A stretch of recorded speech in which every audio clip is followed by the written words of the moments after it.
friends, you are here for Do-It-Yourself Cat Treats with me, Azra. I'm the head of youth services at the Nesmith Library, and we'll give it a minute while our friends come in. I hope that you are enjoying this beautiful May day. It feels like it's been a while since we've had such a perfect week, couple of days. Hopefully you're getting out there and gardening and hiking and taking walks. We've certainly had a long spring, especially with the pandemic. So yeah, we're here with Do-It-Yourself Cat Treats.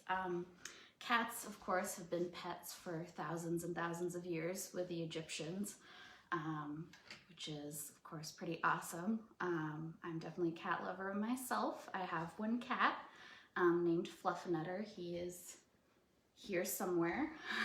He is an orange and white tabby cat. So if you have a cat, feel free to, so if you have just regular tuna fish around the house, a lot of recipes call for like salmon, but not everyone has salmon around the house. Most of us have a can of tuna, so we'll put this in. The recipe that I used said to put all of the oil and everything in, but when I did it, it kind of got a little bit gross. So you're gonna kind of just put it in there, and then you're gonna mash it up, about half a can. And again, I'll post these recipes later, so don't worry about trying to scribble it down. And then you just kind of mash it,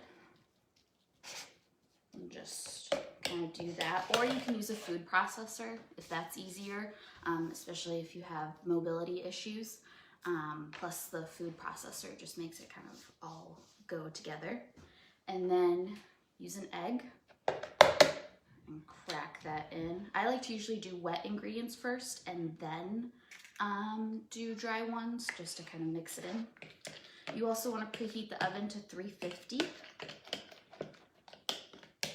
And so you're going to kind of end up with that. And then put that down. And then you can use a little bit of skim milk. So you're going to do about a quarter cup.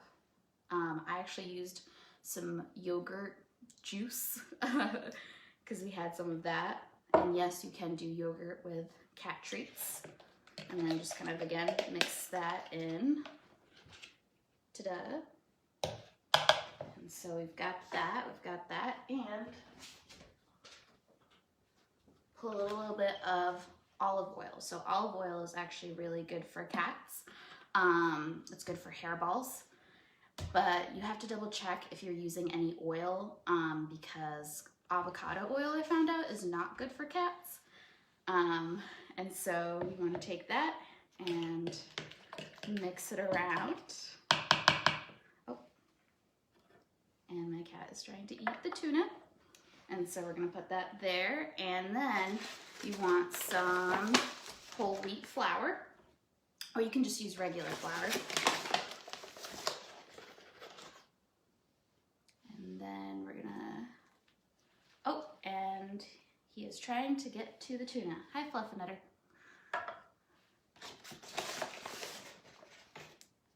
Yep, I'm making a treat. And so you want to do 3/4 of a cup. Okay, buddy, you're getting in the way. And so you're gonna mix that. Okay, buddy. And normally we don't let our cats on the counters, or any of our pets on the counters, but he's decided today to be our special guest because the tuna smells really strong. And then you want to take some water and just kind of wet it. I would wet your hands if you want, and then kind of mash it all up.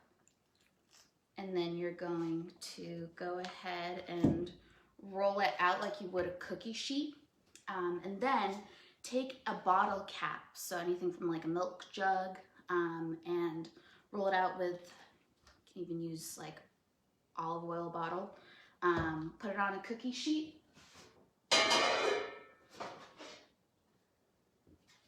and then you just put it out like that, and it'll end up kind of, It's not gonna look very good, but you can make it into tiny pieces, you can make it into big pieces, and then bake it for about 10 minutes, depending on what your cat's preference is. If they're older, you can definitely half bake it.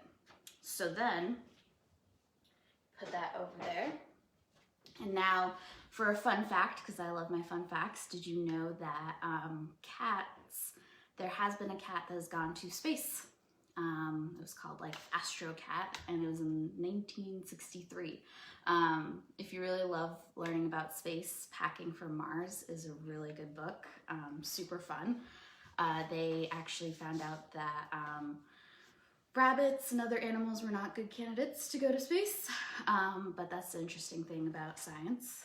And so the next one that we're gonna do involves cheese. So if your cat is like mine, they love anything to do with dairy, yogurt, ice cream.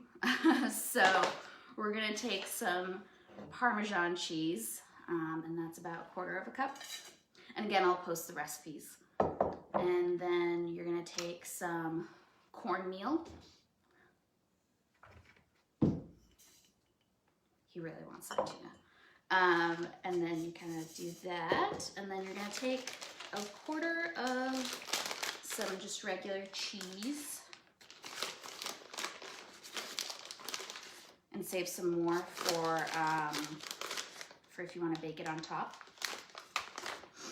And then kind of mix that in. And this one is gonna have kind of a more cookie consistency to it. The other one you can try to make into a kind of cookie shape, but sort of really depends on your cat. I like to break up my treats and give it to them. So you can kind of mix that around, and then you want to do flour. So what you're gonna do is, you're gonna do about 3/4 flour.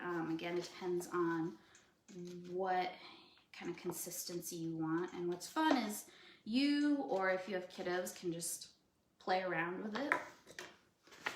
My cat is pretty picky eater, so he liked the treat, but he wasn't crazy about it. I think he just wanted the can of tuna.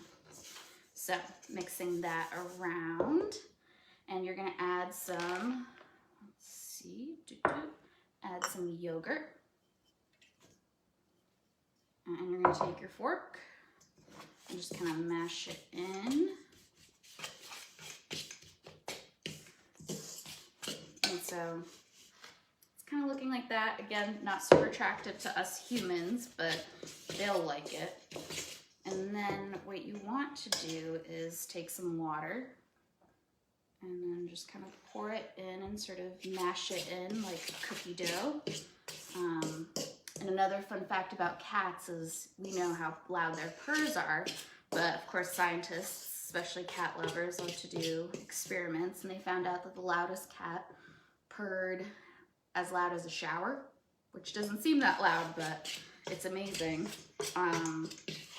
I found out from a Netflix documentary that cats evolved to meow like newborns, like baby newborns.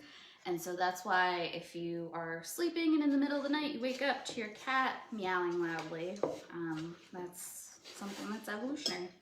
And so you've got this, and you can even just kind of flatten it on the sheet if you want after you've oiled it up.